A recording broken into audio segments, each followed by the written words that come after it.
The dust of Tunisia hung in the air like a burial shroud as Friedrich Hartmann lowered his rifle for the last time.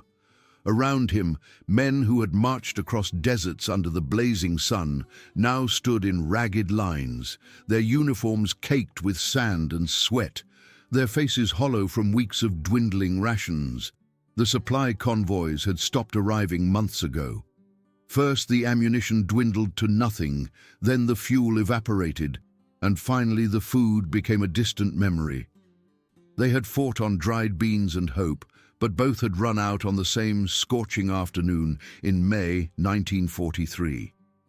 He watched as British and American officers moved through the surrendering columns, their uniforms crisp despite the heat, their expressions neither triumphant nor cruel, but businesslike, almost bored. This was the moment Friedrich had been trained to avoid at all costs. Capture meant dishonor. His superiors had drilled into him. The enemy would torture, starve, humiliate, yet as he raised his hands above his head and felt the sun beating down on his exposed palms, all he felt was exhaustion and a strange, unexpected relief. The war, at least his part in it, was finally over. Around him, nearly 275,000 men made the same gesture of surrender. The scale was incomprehensible. Entire divisions, regiments, battalions, all dissolving into columns of prisoners shuffling toward an uncertain fate. Some wept quietly, others stared ahead with blank eyes. A few whispered prayers. Friedrich simply put one foot in front of the other, following the man ahead of him toward the trucks that would carry them to the coast. The journey to the port at Oran took 3 days. Friedrich expected brutality, perhaps beatings, certainly hunger. Instead, water appeared in canteens, passed down the truck beds. The guards, American mostly, spoke little, but their expressions held no malice. When they stopped for the night, bread arrived, actual bread, not the sawdust mixture they had been choking down for months. Friedrich bit into a piece and nearly choked on tears. It was soft, white, and tasted like something from his childhood in Bavaria, from a time before the world had caught fire. At the port, the sight that greeted them seemed impossible. Ships, dozens of them, hundreds perhaps, lined up along the docks like steel mountains rising from the Mediterranean. Friedrich had heard of American industrial might, had been told it was exaggerated propaganda, that the enemy nation was weak and divided. But standing there, watching crane after crane swing cargo from ship to shore and back again in an endless mechanical dance, he felt the first crack appear in everything he had believed. They loaded the prisoners into the holds of what the Americans called Liberty ships. The name seemed ironic, Friedrich thought, as he climbed down metal stairs into a cargo space now fitted with bunks welded to the walls. Barbed wire stretched across certain sections. Guards with rifles stood at intervals. Yet even here, in the belly of a ship crossing enemy waters, the food kept coming. Breakfast appeared on metal trays. Eggs, scrambled yellow and steaming. Oatmeal with sugar, real sugar that dissolved sweet on the tongue. Coffee that smelled like the cafes of peacetime Munich. The voyage lasted 2 weeks. Friedrich spent most of it in his bunk, listening to the engines throb below and the waves crash against the hull above. Around him, men whispered in the darkness, sharing rumors and fears. They were being taken to America, that much was certain, but what awaited them there, nobody knew. Some predicted slave labor in mines, others imagined execution squads waiting on distant shores. A few optimists suggested they might be exchanged for Allied prisoners, sent home before winter. Friedrich said nothing. He simply lay there, feeling the ship rock beneath him, tasting the memory of that morning's coffee on his lips, and wondering how a nation could feed its prisoners better than the homeland had fed its soldiers. Above deck, which they were permitted to visit in supervised groups for fresh air, the ocean stretched endless and blue. Friedrich had never seen so much water. He pressed against the railing, feeling the salt spray on his face, and watched as their convoy moved in formation. Destroyers prowled the perimeter like guard dogs. Other Liberty ships kept precise distances, their wakes cutting white lines through the Atlantic. Sometimes, in the distance, he spotted aircraft, though whether they were scouts or threats he could not tell. One afternoon, standing at that rail, Friedrich struck up a conversation with one of the guards, a young man from somewhere called Ohio who spoke decent German, learned from his grandmother. The guard offered him a cigarette, American tobacco, strong and harsh. They smoked together in silence for a moment before Friedrich asked the question that had been gnawing at him since Tunisia. "Why do you feed us so well?" The guard looked puzzled by the question, as if it had never occurred to him there might be another option. "Because you're prisoners," he said simply. "The Geneva Convention says we have to treat you right. Plus," he added with a shrug, "we got plenty of food. No point in anybody going hungry." Friedrich thought about that answer for days afterward. The casual way the guard had said it, as if abundance was simply a fact of life, as natural as sunrise. We got plenty. Those 3 words contained a worldview so alien to Friedrich's experience that he struggled to comprehend it.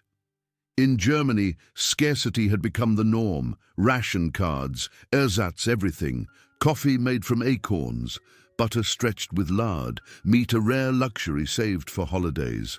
And this was before the worst of the bombing had begun, before the cities started burning in earnest. The ship docked in Norfolk, Virginia, on a bright June morning that hurt Friedrich's eyes after so many days in the dimness below deck. He shuffled down the gangplank with hundreds of others, their boots ringing on metal, and set foot on American soil for the first time. The first thing he noticed was the smell. Not smoke or cordite or the sour stench of unwashed bodies, but something clean and industrial. Oil from machinery, fresh-cut lumber, diesel from trucks, and underneath it all something cooking, something that made his stomach clench with sudden, desperate hunger. Processing began immediately. They stood in long lines, shuffling forward every few minutes as clerks recorded names, ranks, units, next of kin. Medical officers examined them with clinical efficiency, noting weights, checking teeth, listening to hearts. Friedrich learned he weighed 32 pounds less than when he had enlisted. The doctor, an older man with kind eyes, told him through an interpreter that this was not good, that he would be placed on an enhanced diet until he recovered. Friedrich almost laughed. Enhanced diet, as if he were a patient in a hospital rather than a prisoner of war. After processing came the first real meal on American ground. They filed into a mess hall, a cavernous space with long tables and benches, and found trays waiting. Friedrich stared at his plate in disbelief. Scrambled eggs, a pile of them, bright yellow and glistening with butter. Fried potatoes, crispy at the edges. 3 strips of bacon, actual pork, crackling and fragrant. Toast, 2 thick slices spread with jam. A glass of milk, cold and white. And coffee. More coffee, bitter and hot and absolutely real. He sat down across from Klaus Becker, a corporal from Hamburg who had fought in the same company since Tunisia. They looked at each other, then at their plates, then back at each other. Klaus picked up his fork with the reverence one might show a religious artifact. He scooped up a bite of eggs, brought it to his mouth, chewed slowly, his eyes closed. When he opened them again, they were wet. "This is not right," Klaus whispered. "This cannot be right. We are prisoners. Prisoners do not eat like this." But they did. Meal after meal, day after day, the food kept coming, and with each bite, each swallow, each moment of fullness, the foundation of their beliefs began to crumble. They had been told America was weak, decadent, unable to sustain itself in war. Yet here they were, prisoners in enemy hands, eating better than they had as free soldiers fighting for the cause. The contradiction was too large to ignore, too persistent to dismiss as propaganda in reverse. Within a week, they boarded trains heading west. Friedrich found himself pressed against a window, watching America scroll past like a film reel. The train clattered through Virginia, the landscape rolling and green, dotted with farms that looked prosperous beyond belief. Barns painted red stood beside white farmhouses. Fields stretched to the horizon, some planted with corn already knee-high, others with wheat that rippled like water in the wind. He saw cows, fat and healthy, grazing in pastures. He saw orchards heavy with fruit, apples and peaches weighing down the branches. What struck him most was the absence of destruction. No bomb craters, no burned-out buildings, no refugees trudging along roads with their possessions in carts, just peaceful countryside, towns with intact windows, children playing in yards. It was as if the war did not exist here, as if conflict was something happening in another world entirely. The train rolled through Tennessee and Arkansas, stopping occasionally to take on water or switch tracks. At each stop, locals gathered to stare at the prisoners. Friedrich expected hostility, perhaps thrown stones or shouted curses. Instead, he saw curiosity, sometimes pity, occasionally even waves.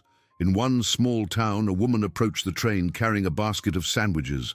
The guards tried to turn her away, but she insisted, and soon bread and ham were being passed through the barred windows. Friedrich bit into his sandwich and tasted mustard, sweet pickles, thick slices of meat. The woman smiled at him through the bars and said something he did not understand. "God bless you," the interpreter translated. She said, "God bless you." He could not comprehend it. These people's sons and brothers were dying in Europe, fighting against men like him, and yet this woman brought him food and blessing. The cognitive dissonance was overwhelming. Texas appeared like a furnace. The train pulled into Camp Swift on a scorching afternoon in late June, the heat so intense it seemed to shimmer in the air. Friedrich climbed down from the rail car and looked around at what would be his home for an indefinite future. Rows of wooden barracks stretched in neat lines, each identical to the last. Guard towers rose at intervals, their searchlights dark in the daylight. Barbed wire surrounded everything, coil after coil of it, marking the boundary between captivity and freedom. Yet even here, in what was supposed to be a prison, the contradictions multiplied. Each barrack had electric lights, actual electricity, not candles or oil lamps, toilets that flushed with running water, showers with hot and cold taps, beds with mattresses, thin but present, and clean sheets folded at the foot of each bunk. Friedrich had slept in worse conditions as a soldier fighting for his own nation. The irony was not lost on him. That first evening, they filed into the mess hall for dinner. Friedrich had begun to expect abundance, but the reality still shocked him. Platters of fried chicken, golden brown and crackling, mashed potatoes with gravy, green beans seasoned with bacon, cornbread that crumbled sweet on the tongue, apple pie for dessert, served with a scoop of vanilla ice cream that melted into the warm crust. He ate until his stomach ached, then sat back in bewilderment, unable to reconcile this treatment with everything he had been taught about the enemy. The days settled into routine. Morning roll call at dawn, the Texas sun already climbing and hot. Breakfast in the mess hall, always generous, always hot. Work details assigned, though in the early weeks, the work was light. Clearing brush, maintaining the campgrounds, learning English from instructors who came several times a week. Afternoons brought more work or recreation. Soccer matches on a makeshift field. Letters written home, though Friedrich wondered what he could possibly say that would make sense to his family. Evening meals, then free time until lights out. The strangeness of it all never quite faded. Friedrich found himself comparing every detail of camp life to his memories of Germany. Here, guards spoke to prisoners as if they were human beings, not vermin. Here, meals came 3 times a day without fail. Here, men could buy cigarettes and candy bars with the scrip they earned from their labor. In Germany, his family was probably queuing for hours to buy a loaf of bread that was more sawdust than wheat. The other prisoners felt it too, this disorienting abundance. They gathered in small groups after dinner, smoking American cigarettes and speaking in low voices about what they had seen, what they continued to see. Some clung to the old beliefs, insisting this was all theater, that the real America was hidden from them. But most, like Friedrich, could not maintain that fiction in the face of daily evidence. The food was real, the electricity was real, the casual prosperity of every American they encountered was undeniably, overwhelmingly real. Then came the 4th of July, 1944. Friedrich had no idea what the date signified to Americans, but the excitement in the camp was palpable. Guards spoke of celebrations, of fireworks and family gatherings. Some mentioned barbecue with the kind of reverence usually reserved for sacred rituals. Friedrich listened and tried to imagine what kind of celebration could warrant such anticipation in the middle of a global war. Early that morning, trucks arrived at the camp carrying supplies. Friedrich watched as Americans unloaded them. Sacks of charcoal, boxes of meat wrapped in white paper, crates of vegetables, cases of bottled drinks. The quantity seemed absurd, excessive, wasteful. Were they preparing to feed an army? In a sense they were.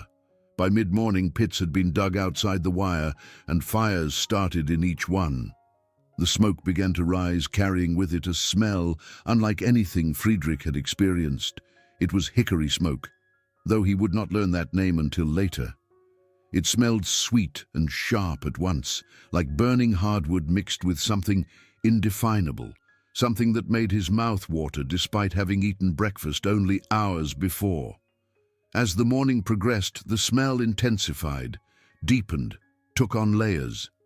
Meat was being cooked, clearly, but not in any way he recognized. This was not the quick frying or boiling he knew from military kitchens or his mother's small apartment in Munich. This was something slow, deliberate, transformative. By noon, prisoners were assembled and marched under guard to an open area near the pits. What Friedrich saw there defied description. On metal grates suspended over glowing coals lay slabs of beef so large he initially mistook them for small animals. Each piece must have weighed 15 pounds, perhaps 20, the meat dark and crusted on the outside, smoke rising from the surface in lazy curls. An American man, broad-shouldered and wearing a stained apron, lifted one of the slabs with a long fork and set it on a cutting board. He took up a knife and began to slice, and Friedrich watched in fascination as the blade revealed meat that was pink and tender beneath the blackened exterior, juices running onto the board in rivulets. The man, whom Friedrich later learned was a local rancher named Buck Morrison, looked up at the assembled prisoners and grinned. 12 hours, he announced to no one in particular. Slow and low, that is the secret. Hickory smoke and patience. He speared a slice of meat and held it up like a trophy. This is Texas brisket, boys. You have not lived until you have tasted it. Tables had been set up, long rows of them covered with checkered cloths. As Friedrich and the other prisoners watched in stunned silence, American families began to arrive. Women carrying casserole dishes, men hauling coolers filled with ice and drinks, children running and laughing, oblivious or indifferent to the barbed wire and guard towers nearby. The scene was surreal, almost dreamlike. This was supposed to be a prison camp, a place of confinement and punishment. Instead, it looked like a town festival. The food appeared in quantities that seemed impossible. The brisket was only the beginning. There were ribs, racks of them, the meat falling from the bone. Sausages split and charred. Chicken pieces, wings and thighs, glazed with some kind of tangy sauce. And alongside the meat came dishes that Friedrich had no names for: baked beans swimming in molasses, potato salad heavy with mayonnaise, coleslaw crisp with vinegar, cornbread squares that crumbled at a touch, pickles, both sweet and sour, watermelon sliced into huge wedges, the flesh bright red and dripping, and then there were the drinks. Bottles of Coca-Cola, hundreds of them, sweating condensation in metal tubs filled with ice. Friedrich had heard of Coca-Cola, had seen propaganda posters denouncing it as a symbol of American decadence, but he had never tasted it. When a guard handed him a bottle, cold from the ice, he examined it with curiosity. The liquid inside was dark brown, almost black. He twisted off the cap, heard the hiss of carbonation, raised it to his lips. The taste was unlike anything in his experience. Sweet, intensely so, but with a sharpness underneath, a bite that fizzed on his tongue. It was cold going down his throat, so cold it almost hurt, and when he swallowed, he could feel it all the way to his stomach. He took another sip, then another, finishing the bottle in long gulps. It was, he thought, the taste of America itself. Excessive, exuberant, impossible to ignore. The prisoners were invited, cautiously at first, to join the meal. Friedrich approached the serving tables with hesitation, half expecting this to be some kind of test or trap. But the Americans simply loaded his plate, piling on meat and sides until he protested it was too much. Too much.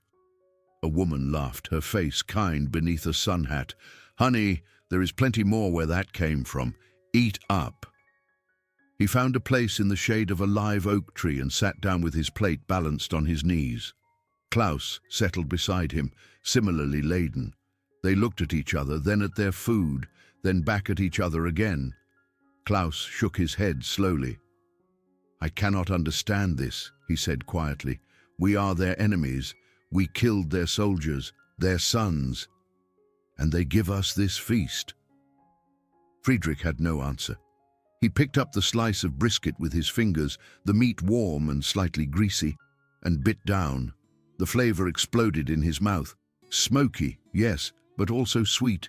Peppery, rich beyond belief. The meat was tender enough to pull apart with his teeth, the fat melting into the leaner sections. He chewed slowly, savoring it, trying to memorize the taste, because he knew he might never experience it again. When he swallowed, he felt tears prickling his eyes, though he could not have said whether they came from the richness of the food or the overwhelming confusion of gratitude and shame. Around him, other prisoners were having similar experiences. Some ate in silence, their faces showing a mixture of pleasure and guilt. Others wept openly, overwhelmed by flavors they had forgotten existed. A few refused to eat, unable to reconcile this generosity with their understanding of the world. But most ate, and ate well, because hunger is a powerful force and the body does not care about ideology when presented with abundance. The afternoon passed in a blur. Music played from somewhere, guitars and fiddles creating melodies that were foreign yet somehow welcoming. Children approached the prisoners cautiously, offering slices of watermelon or cookies. An elderly man sat down beside Friedrich and began speaking in halting German, telling stories about his own father, who had immigrated from Bavaria 50 years ago. The conversation was surreal, a bridge across language and conflict, made possible by full stomachs and warm afternoon sun. As evening approached, the Americans began setting up fireworks. Friedrich watched as they planted tubes in the ground and ran long fuses between them. When darkness finally fell and the first rocket screamed into the sky, he flinched instinctively, the sound too close to incoming artillery. But then the explosion came, not of shrapnel but of light, brilliant colors blooming against the night sky. Red, blue, white. The American colors, he realized. This was their Independence Day, their celebration of freedom from an old empire. The symbolism was not lost on him. Here he sat, a prisoner of this independent nation, fed and treated with more dignity than he had known as a free man in his own country. The fireworks continued for nearly an hour, each burst more spectacular than the last. Friedrich watched with his neck craned back, his stomach full of brisket and pie, his mind reeling from the contradictions of the day.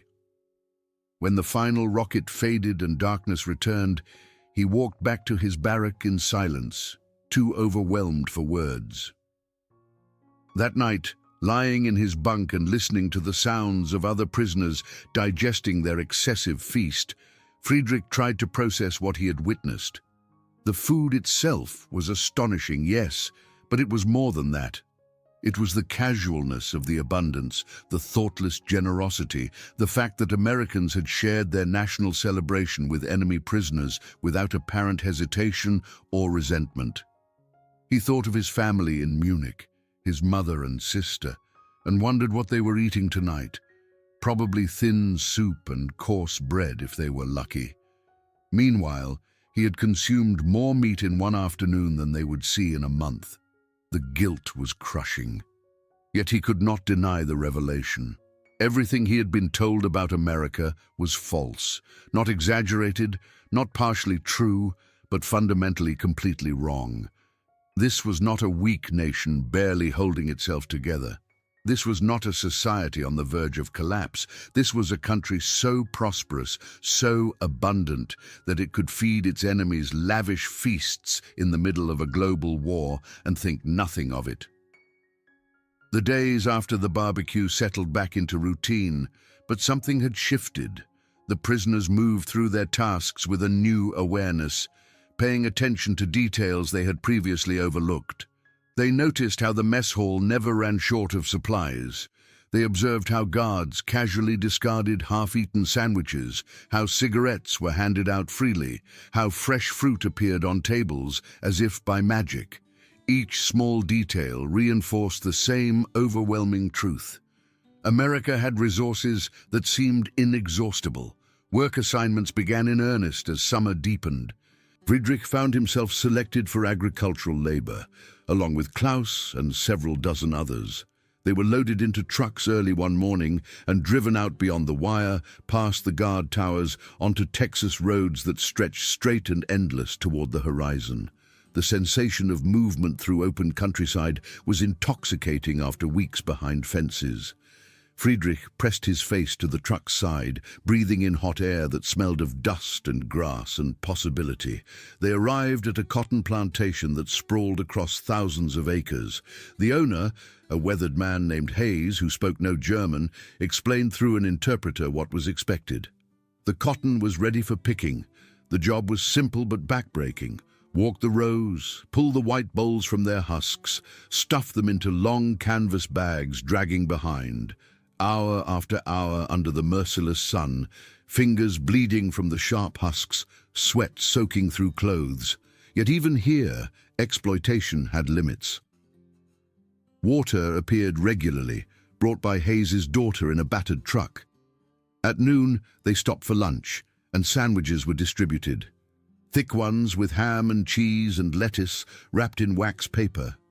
Friedrich ate his sitting in the shade of the truck, watching American workers do the same job nearby.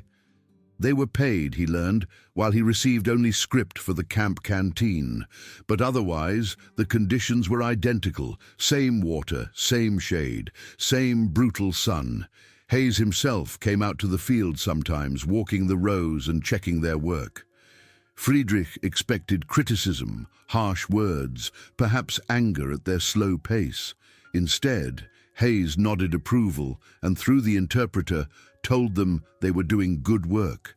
He even offered cigarettes, American brands with names like Lucky Strike and Chesterfield. Friedrich accepted one and smoked it slowly, savoring the strong tobacco, and felt the strangeness of the moment wash over him. Here he was, a German soldier working American land, being treated like a regular employee rather than a despised enemy. The weeks blurred together in a rhythm of work and rest. Mornings picking cotton until the heat became unbearable. Afternoons in the relative cool of the barracks, writing letters or playing cards. Evenings with hot meals and small luxuries purchased from the canteen. Friedrich saved his script carefully, buying cigarettes and writing paper, occasionally splurging on a Coca-Cola or chocolate bar. Each purchase was a reminder of the vast gulf between his current circumstances and the reality his family faced at home. Letters arrived sporadically from Germany, delayed by weeks or months, often heavily censored. Friedrich's mother wrote of shortages, of standing in line for hours to buy potatoes, of the bombing raids that shook their building night after night. His sister mentioned that she had taken a job in a factory making artillery shells, work that left her fingers stained and her body exhausted. Reading these letters while sitting in a camp where food appeared 3 times daily, where he could buy sweets on a whim, where the only explosions were celebratory fireworks, filled Friedrich with a complex brew of emotions. Guilt, relief, anger, confusion, and underneath it all, a growing realization that the war had already been lost, not on battlefields, but in the fundamental mismatch between Germany's scarcity and America's plenty. Other work details took prisoners into towns, a prospect that both thrilled and terrified Friedrich when his turn came. The truck rolled through Bastrop on a warm September morning, and he saw American civilian life up close for the first time. The town was small, just a few blocks of Main Street, but those blocks contained a density of prosperity that shocked him. Storefronts with large glass windows, undamaged and clean. Inside, goods were displayed in abundance, groceries with pyramids of canned food, hardware stores with shelves of tools, clothing shops with mannequins dressed in styles that looked modern and well-made. People walked the sidewalks going about their business with no apparent concern. Women in dresses carrying shopping bags, men in work clothes or suits, children clutching ice cream cones, the vanilla melting faster than they could lick it. No one looked hungry, no one looked afraid. It was as if the war was happening on another planet, something to be read about in newspapers, but not experienced viscerally. The truck stopped at a sawmill on the edge of town, where Friedrich and his detail would spend the next weeks cutting lumber. The work was hard, dangerous even, operating saws and hauling heavy boards in the Texas heat. But again, the treatment was fair, almost casual. The mill owner showed them how to use the equipment safely, made sure they took breaks, provided cold water from a pump. At lunch, some of the American workers shared their meals, offering bites of fried chicken or cornbread from tin lunch pails. The gesture was small, but its significance enormous. Enemy soldiers treated like colleagues. One afternoon, a woman approached the mill carrying a basket covered with a checkered cloth. She introduced herself as Mrs. Patterson and explained through a worker who spoke German that she lived nearby and had baked too much, a concept Friedrich found absurd. Too much food, such a thing did not exist in his world. She uncovered the basket to reveal fresh dinner rolls, still warm, butter melting into them. She handed them out without hesitation, one to each prisoner, smiling as she did so. Friedrich held his roll carefully, afraid it might vanish if he gripped too hard. He brought it to his mouth and bit down, tasting butter and yeast and salt, tasting kindness from an unexpected source.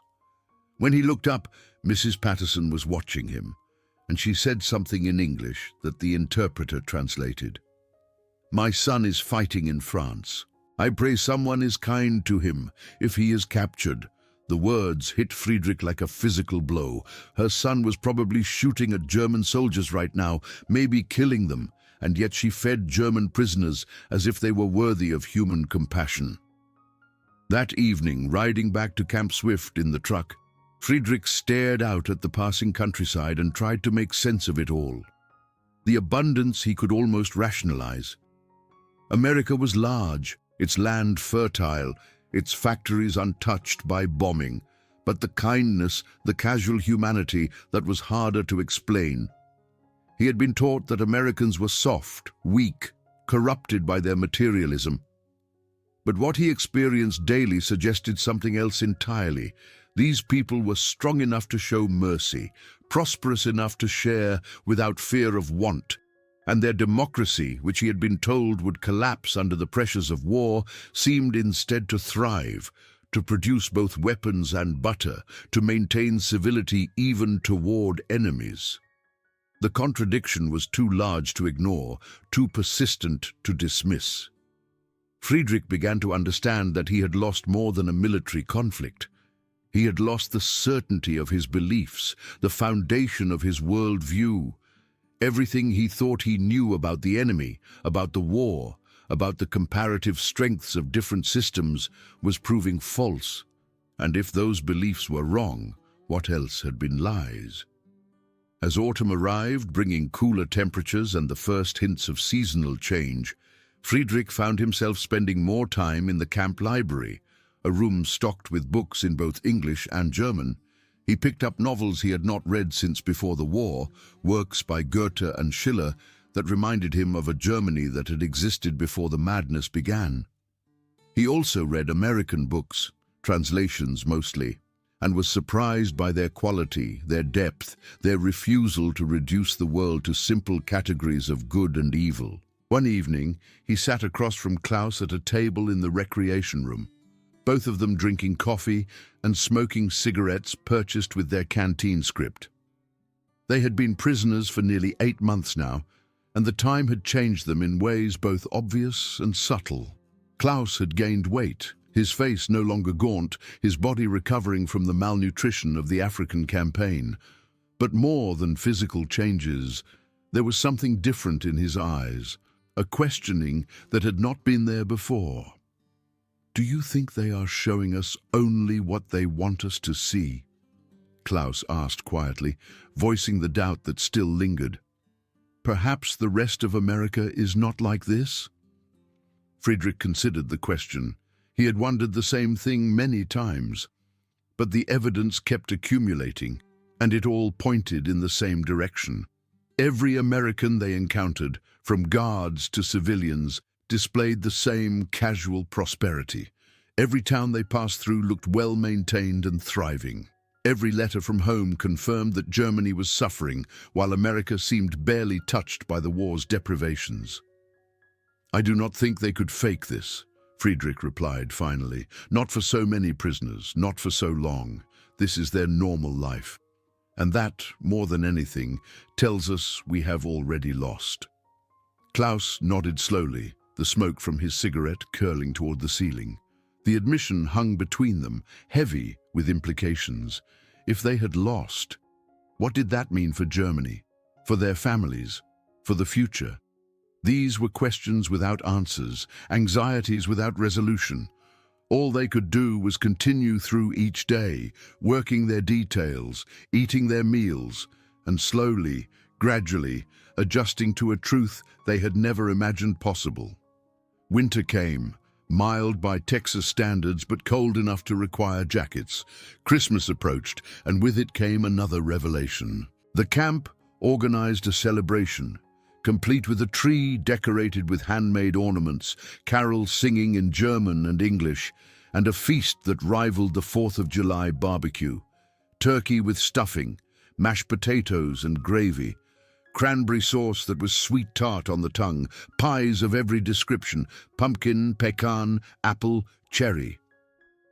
Friedrich sat at a long table surrounded by other prisoners, all of them wearing paper crowns that someone had folded from newspaper, all of them eating food that would have been impossible to obtain in Germany even before the war. A choir of local church members came to sing for them, their voices rising in hymns that transcended language and nationality. "Silent Night" sounded the same in German and English, and when the prisoners joined in, singing words they had known since childhood, the moment became almost unbearably poignant. After the meal, packages arrived, small boxes wrapped in brown paper. The Red Cross had organized them, filled with toiletries, socks, writing supplies, and small treats.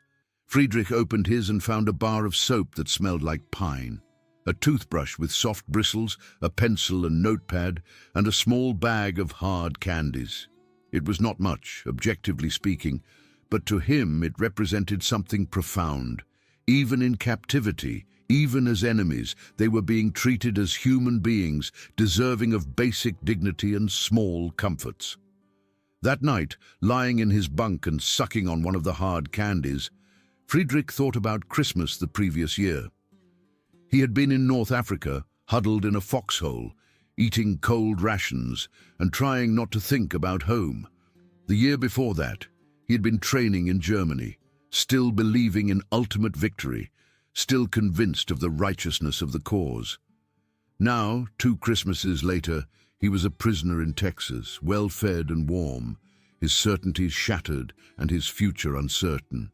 The trajectory seemed impossible, like something from a dream or a badly written play.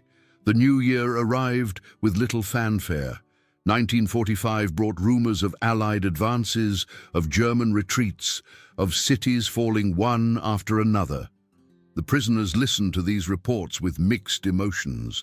Part of Friedrich hoped for German victory, for vindication of the sacrifices made, for his own eventual return to a triumphant homeland.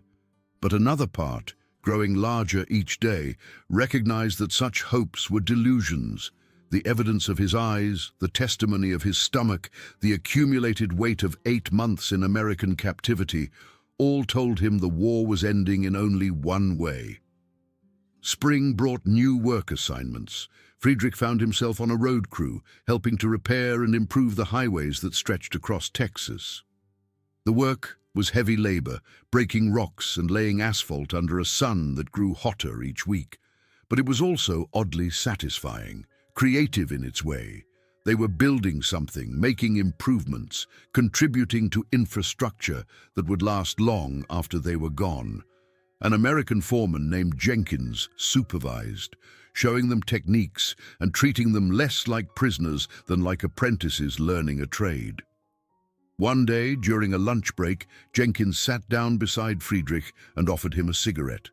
They smoked in companionable silence for a while, watching heat shimmer off the fresh asphalt, before Jenkins spoke. "You boys do good work," he said through an interpreter. "Honest work.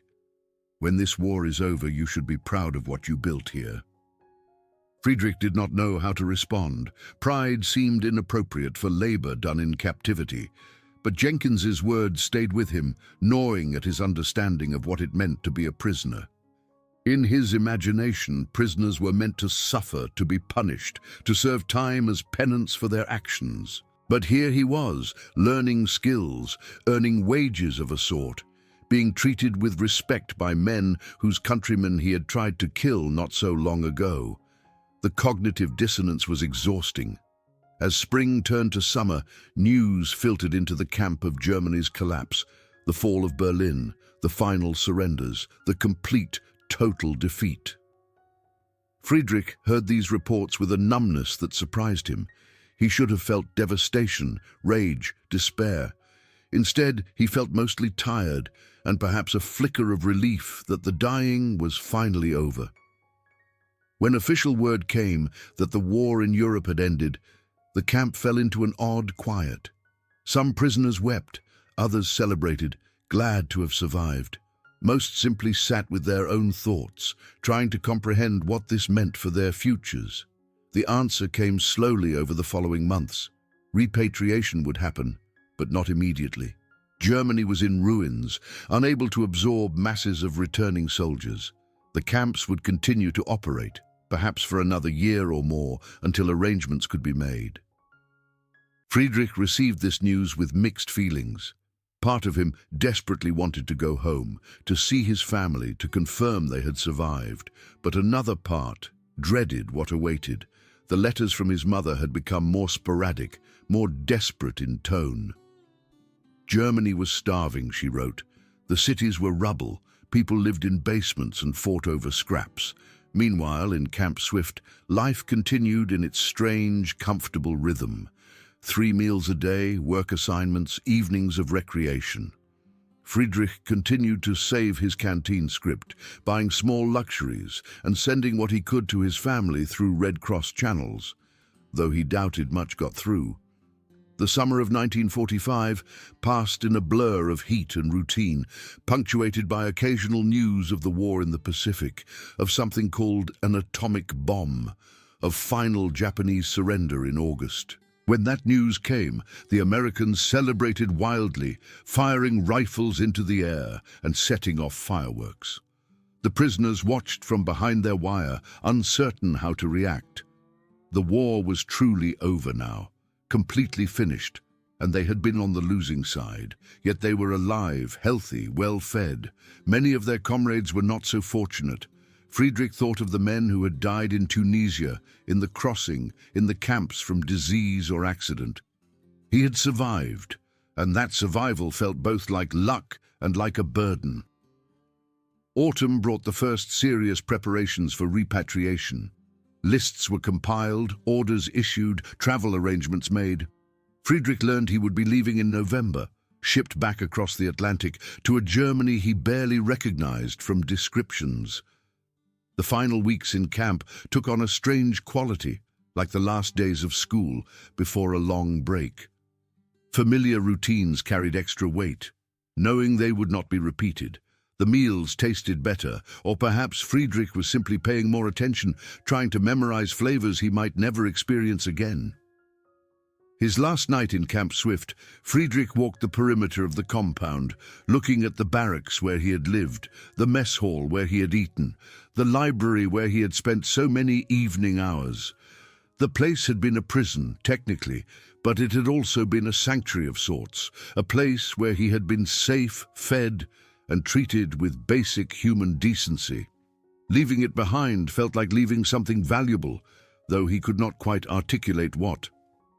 The journey back across the Atlantic was nothing like the initial crossing.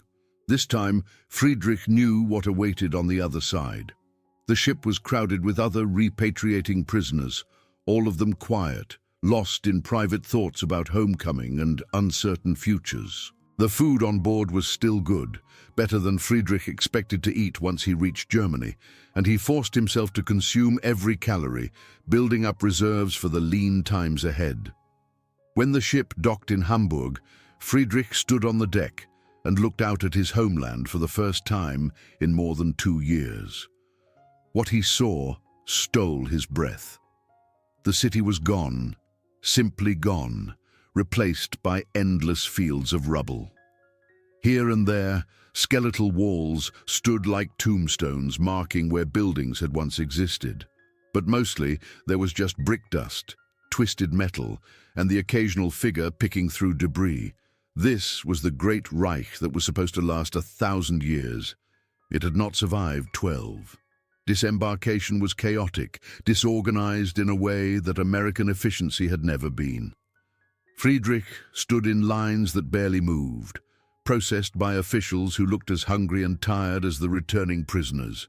He received papers, a ration card that promised more than it could deliver, and directions to a transit camp where he would wait for transportation south toward Bavaria. The transit camp was nothing like Camp Swift. It was cold, crowded, undersupplied. The meals consisted of thin soup and hard bread, portions that would not have satisfied a child. Friedrich ate his ration in minutes and felt his stomach clench with hunger that had become foreign over the past 2 years. Around him, other returnees complained, and their complaints rang hollow to Friedrich's ears. Did they not understand how good they'd had it in America? Did they not realize this scarcity was the norm now, would be the norm for years to come? The journey to Munich took 3 days on trains that barely functioned, stopping frequently for repairs or to clear tracks of debris. Friedrich stared out windows at a landscape that looked like something from an apocalypse: burned forests, destroyed bridges, towns reduced to single walls standing alone. And everywhere, people, gaunt people dressed in rags, moving slowly as if each step required tremendous effort. When he finally reached what was left of Munich, Friedrich almost could not recognize it. The central districts where he had grown up were gone, obliterated by bombing campaigns. His family's building stood miraculously, but it was damaged, windows broken, roof partially collapsed. He climbed the stairs with his heart pounding, knocked on a door that hung crooked on its hinges, and waited. His mother opened the door, and Friedrich barely knew her. She had aged 20 years in 2, her face gaunt, her hair gone grey, her body thin to the point of skeletal. But her eyes, when she recognized him, filled with tears and joy. She pulled him inside, calling for his sister, and they embraced in the cold apartment with no furniture and no fuel for heating. That first evening, they shared a meal that his mother prepared with ingredients hoarded for weeks in anticipation of his return.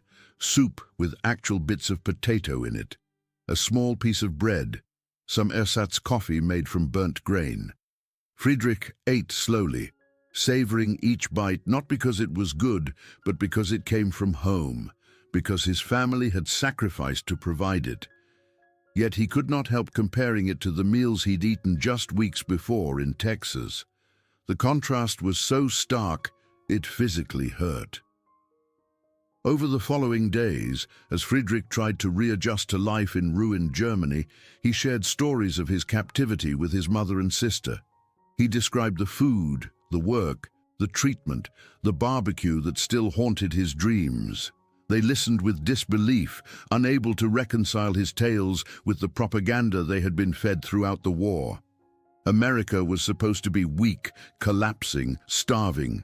Instead, Friedrich described a land of unimaginable plenty, a place where even prisoners ate better than free Germans. His sister asked the question that gnawed at all of them. If they had so much, how did we ever think we could win? Friedrich had no answer, or rather, he had too many answers, none of them satisfying. They had been lied to. They had been deluded by their own propaganda. They had failed to understand the fundamental mismatch between industrial capacity and ideological fervor. All of these things were true, and none of them could change the reality of the present. Germany was destroyed, its people starving, its future uncertain. Meanwhile, America was probably still throwing barbecues, still pouring Coca-Cola, still living in a prosperity that Friedrich could barely remember, despite having experienced it so recently. The winter of 1945 to 1946 was the hardest Friedrich had ever endured. Cold without fuel for heating, hunger on rations that seemed to shrink each week, disease spreading through malnourished populations. He found work eventually, clearing rubble for a few marks and an extra food ration, back-breaking labor that at least kept him warm through movement. At night, in the freezing apartment, he would lie in bed and remember the electric lights of Camp Swift, the hot showers, the mess hall with its endless food. Those memories felt like they belonged to someone else, a different life that could not have been his own. Yet those memories also sustained him. They proved that another way was possible, that societies could be organized around principles other than scarcity and conquest, that former enemies could treat each other with basic human decency. Friedrich did not romanticize America, did not think it perfect or without flaws, but he had seen enough to know that democracy, for all its apparent weakness, had produced something stronger than the authoritarian system he had served. It had produced abundance, resilience, and a citizenry willing to share even with enemies. As months became years and Germany slowly began to rebuild, Friedrich carried his American experience like a secret truth. He spoke of it rarely, knowing that some would not believe him, that others would resent him for having survived in comfort while they suffered at home. But the knowledge shaped his choices, his politics, his hopes for the future. When Germany moved toward democratic reconstruction, Friedrich supported it not because occupying forces demanded it, but because he had seen democracy work, had experienced its fruits even as a prisoner. He never forgot the taste of Texas brisket, slow-smoked over hickory coals until it melted on the tongue. He never forgot the casual kindness of Mrs. Patterson, bringing warm rolls to enemy soldiers.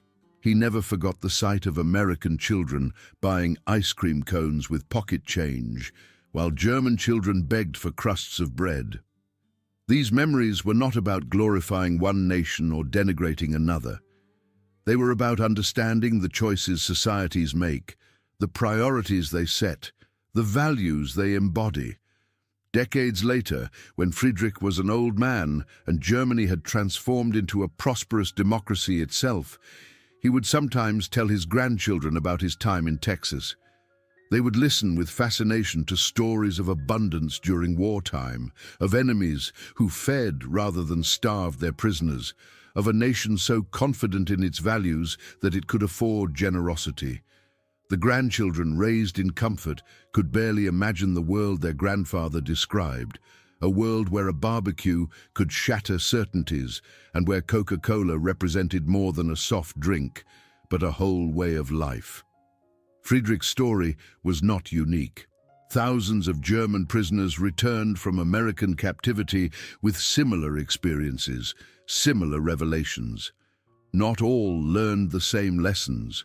Not all changed their minds about fundamental questions of politics and society. But enough did that historians would later argue the POW program contributed, in small but measurable ways, to Germany's post-war transformation.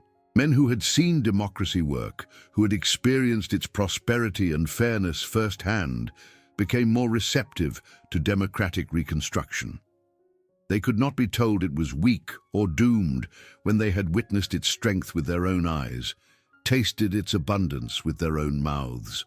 The irony was almost too perfect. The Reich had sent its soldiers to conquer, to prove the superiority of its system and ideology. Instead, those soldiers had been captured, transported to the enemy heartland, and there converted not through propaganda or coercion, but through simple exposure to an alternative way of life. America's greatest weapon in winning German prisoners' minds was not speeches or films or re-education programs. It was brisket and Coca-Cola, electric lights and hot showers, the casual abundance of a society that had figured out how to produce both guns and butter, that could wage global war while its civilians still bought ice cream cones for nickels. As Friedrich's story came full circle from the dusty surrender in Tunisia to the reconstruction of a new Germany, the central lesson remained clear.